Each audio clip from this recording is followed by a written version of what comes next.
गुन्हेगाराला न कोणती जात असते, न धर्म असतो, न कोणत्या राजकीय पक्षाचं लेबल त्याला लावणं योग्य ठरतं, कारण गुन्हेगारी हीच त्याची जात असते. शरद मोहोळच्या हत्या प्रकरणात पुणे पोलिसांनी केलेला तपास या सगळ्याला पुष्टी देणारा ठरतोय. काही संघटना मात्र याला वेगळा रंग देण्याचा प्रयत्न करतायत. मात्र गृहमंत्री देवेंद्र फडणवीस यांच्या अखत्यारीत असलेल्या पुणे पोलिसांनी केलेला तपास शरद मोहोळच्या हत्येची नेमकी कारणं काय आहेत हे समोर आणतोय. ती कारणं कोणती आहेत हे एबीपी माझाच्या डिजिटल प्लॅटफॉर्मवरती आपण पाहणार आहोत. नमस्कार, कॅमेरामन विजय राऊतसह मी तुमचं स्वागत करतो. पुण्याहून बहुचर्चित अशा लवासा सिटीकडे आपण जायला निघालो की निसर्गाने संपन्न असा हा मुळशी तालुका तुमचं स्वागत करतो. हा मुळशी तालुका जेवढा निसर्ग संपन्न आहे तेवढाच या तालुक्याचा इतिहास रक्तरंजित. आपण घाट ओलांडून पुढे आलो की पहिल्यांदा मुठा नावाचं गाव तुमचं स्वागत करतं.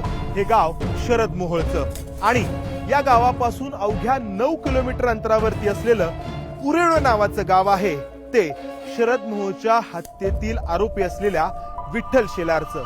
तर तिथून पुढे म्हणजे मुठा गावापासून 25 किलोमीटर अंतरावरती असलेलं टेमघर धरणाला लागून असलेलं वेगरे नावाचं गाव आहे ते या हत्या प्रकरणातील दुसरा आरोपी किंवा मास्टर माइंड असलेल्या नामदेव कानगुडेचं. तर मुळशी तालुक्यातल्या या स्थानिक वर्चस्वाच्या वादातूनच या हत्येच्या पार्श्वभूमीला सुरुवात होते. साल होतं 2010. पुण्याच्या गुन्हेगारी विश्वात शरद मोहोळचा दबदबा निर्माण होण्यास सुरुवात झाली होती. मात्र याच कालावधीत त्याच्या गावाकडे म्हणजे मुळशी तालुक्यात नामदेव कानगुडेकडून शरद मोहोळच्या मावस भावाला मारहाण करण्यात आली. शरद मोहोळ चिडला, त्यांनी नामदेव कानगुडेला मारहाण करून त्याचा बदला घेतला. पण पुढे दोघांमध्ये समझोता झाला आणि दोघं एकत्र काम करायला लागले. शरद मोहोळ कोथरूड मधल्या सुतारदारामध्ये राहायला आला. सोबत नामदेव कानगुडे देखील सुतारदारामध्ये राहायला आला आणि शरद मोहोळच्या टोळीचा भाग बनला.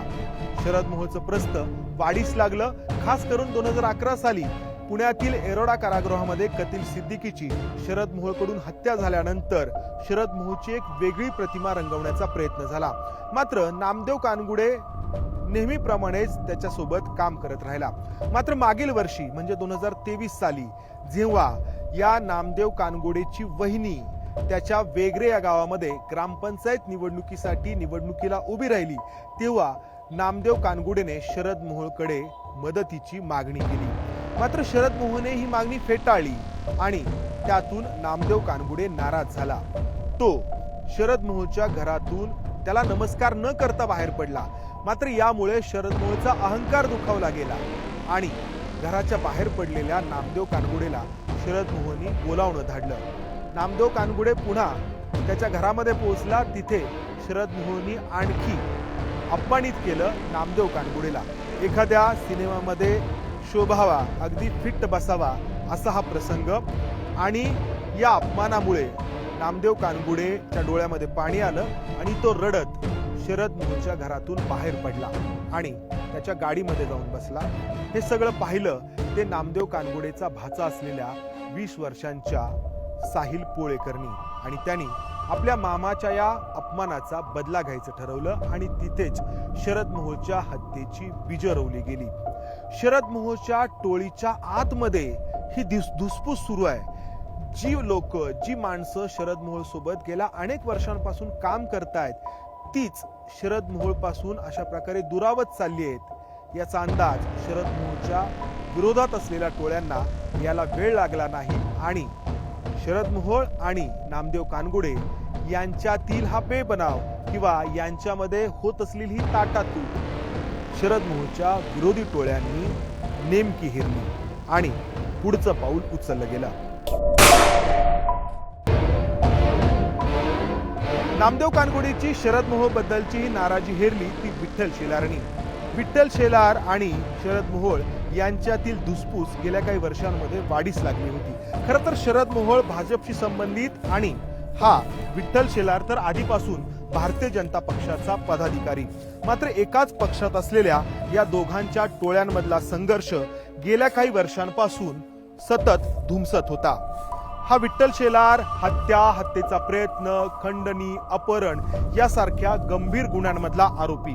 मात्र 2017 साली त्याच्यावरच्या गुन्ह्यांमधून एकामागोमाग एक त्याला जामीन मिळायला सुरुवात झाली आणि पुढे त्याला भोर, वेल्हा आणि मुळशी या तालुक्यांच्या भारतीय जनता पक्षाच्या युवा मोर्चाची जबाबदारी देखील सोपवण्यात आली. एका अर्थाने त्याला पावन करून घेण्यात आलं आणि मुळशी तालुक्यामध्ये पक्षाचा विस्तार करण्यासाठी त्याचा उपयोग होईल असा भाजप नेत्यांचा होरा होता.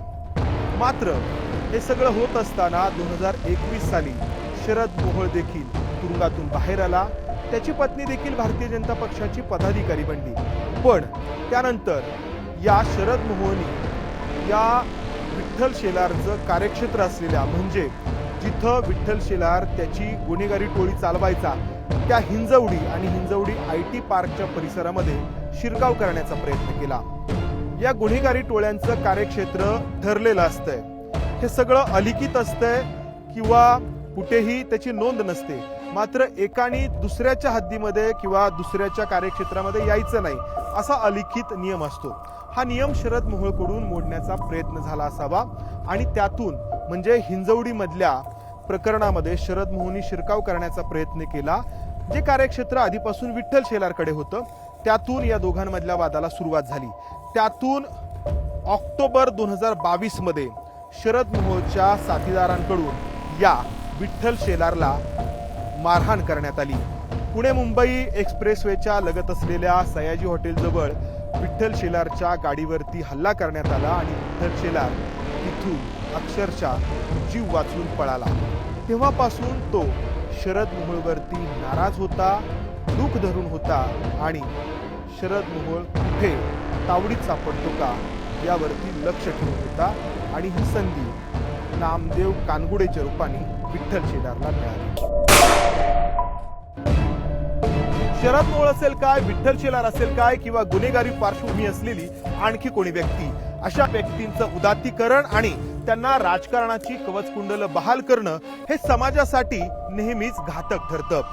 हा घातकपणा शरद मोहोळच्या अंत्यविधीला लोटलेली गर्दी नेमकेपणाने दर्शवते. एक शरद मोहोळ जरी मृत्युमुखी पडलेला असला तरी या गर्दीतून आणखी असंख्य शरद मोहोळ निर्माण होण्याची शक्यता आहे. ती का आहे? या तरुणांमध्ये असलेलं वैफल्य आहे, या तरुणांमध्ये असलेली बेरोजगारी आहे. कारण कोणती आहेत याचा विचार सर्वसामान्यांनी तर करायचाच आहे. मात्र तात्कालीन फायद्यासाठी या गुन्हेगारांचा स्वतःला फायदा होईल, उपयोग करून घेता येईल यासाठी त्यांना पाठीशी घालणाऱ्या राजकारण्यांनी अधिक गांभीर्याने करायचं आहे. शरद मोहोळच्या हत्येचा वेध घेण्याचा, त्याच्या कारणांचा शोध घेण्याचा या एपिसोडमध्ये हा होता एक प्रयत्न. इथेच थांबतो. धन्यवाद.